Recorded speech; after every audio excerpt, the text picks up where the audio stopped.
नमस्कार साथियों, गांव की चौपाल में आप सभी का स्वागत है।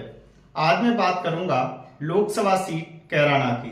कैराना लोकसभा सीट पर पूरे उत्तर प्रदेश की नजर है और काफी चर्चित सीट है और चर्चा का एक विषय है। तो यहाँ पर समाजवादी पार्टी ने इकरा हसन को मैदान में उतारा है, तो वहीं बीजेपी ने वर्तमान सांसद प्रदीप चौधरी पर दांव लगाया है।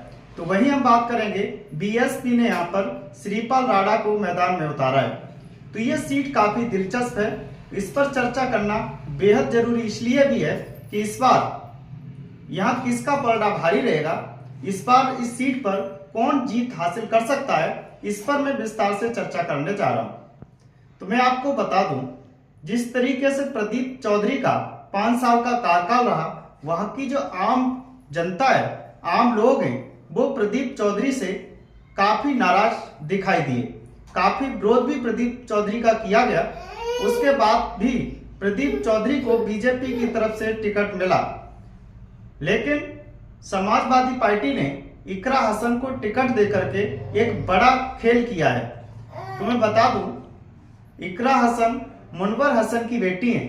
मुनव्वर हसन जो चारों विधानसभा, लोकसभा, राज्यसभा, विधान परिषद के सदस्य रहे और काफी बड़े नेता के रूप में जाने जाते थे पश्चिमी यूपी में।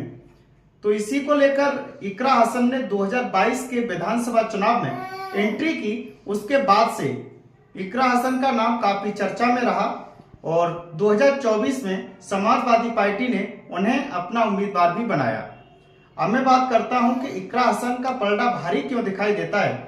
इकरा हसन के पास में मुस्लिम वोट के साथ साथ आपने देखा जिस तरीके से समाजवादी पार्टी ने यानी किरणपाल कश्यप को एमएलसी चुनाव में जिस विधान परिषद भेजा, तब से माना जा रहा है कि ज्यादा संख्या में, यानी कहा जाए तो 70 से 80% कश्यप वोट इकरा हसन की तरफ जाता हुआ दिखाई दे रहा है। वहीं मैं बात करूं, प्रदीप चौधरी ने एक बड़े नेता सैनी समाज का जिस तरीके से विरोध किया, जिस तरीके से अपमान किया, उसको लेकर के सैनी समाज में काफी विरोध है और इकरा हसन का सैनी समाज काफी स्वागत और सम्मान कर रहा है। तो माना जा रहा है कि ये समाज भी इकरा हसन की तरफ जाता हुआ दिखाई दे रहा है। वहीं हम बात करें श्रीपाल राणा की, तो हरिजन जो समाज है उसमें से ज्यादा समाज उनके साथ में है। खुद उनका कुछ समाज है वो भी उनके साथ दिखाई देता है। तो वहीं मैं बात करूं पश्चिमी यूपी में राजपूत समाज की, तो आपने देखा होगा सोशल मीडिया पर, यूट्यूब पर जगह जगह जिस तरीके से वो कह रहे हैं कि हमारी जो एक लीडरशिप है उसे कहीं ना कहीं बीजेपी खत्म कर रही है, इसलिए वो अपने वोट इस बार बीजेपी को नहीं देंगे। और काफी रैलियां, काफी उनका जो संगठन है वो जगह जगह, गांव-गांव जाकर के इस छोटी छोटी जन पंचायत कर करके इस चीज का ऐलान कर रहे हैं। तो ये जो आंकड़ा है ये इस बात की गवाही देता है कि कैराना लोकसभा सीट पर इकरा हसन इस बार बाजी मारती हुई नजर आ रही हैं। और जिस तरीके से आपने देखा होगा लोकसभा चुनाव में सबसे ज्यादा आपको जिसकी चर्चाएं देखने को मिल रही होगी पश्चिमी यूपी में, वो 2 ही सीट हैं, एक मुजफ्फरनगर और दूसरी कैराना। तो कैराना पर आपने देखा होगा कि इकरा हसन लगातार जो प्रचार कर रही हैं, जिस तरीके से उनकी जो लोकप्रियता है वो आम जनमानस में बढ़ती हुई दिखाई दे रही है।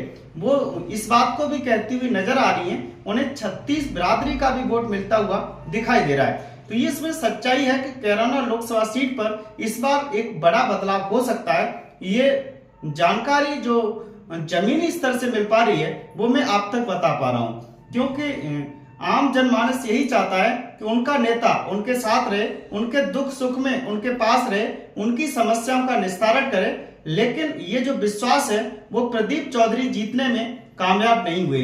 और इकरा हसन माना जा रहा है कि 2022 के विधानसभा चुनाव से लेकर के 2024 तक लगातार 2 साल से मेहनत कर रही हैं, आम लोगों के पास जाने की कोशिश कर रही हैं और यही कारण है कि उनकी जो लोकप्रियता है वो काफी बढ़ी हुई दिखाई देती है। तो 2024 की लड़ाई में माना जा रहा है कैराना लोकसभा सीट पर समाजवादी पार्टी जीत हासिल कर सकती है। तो ऐसी सही और सटीक जानकारी के लिए हमारे चैनल को सब्सक्राइब करें, वीडियो को लाइक करें और वीडियो को शेयर कर दें।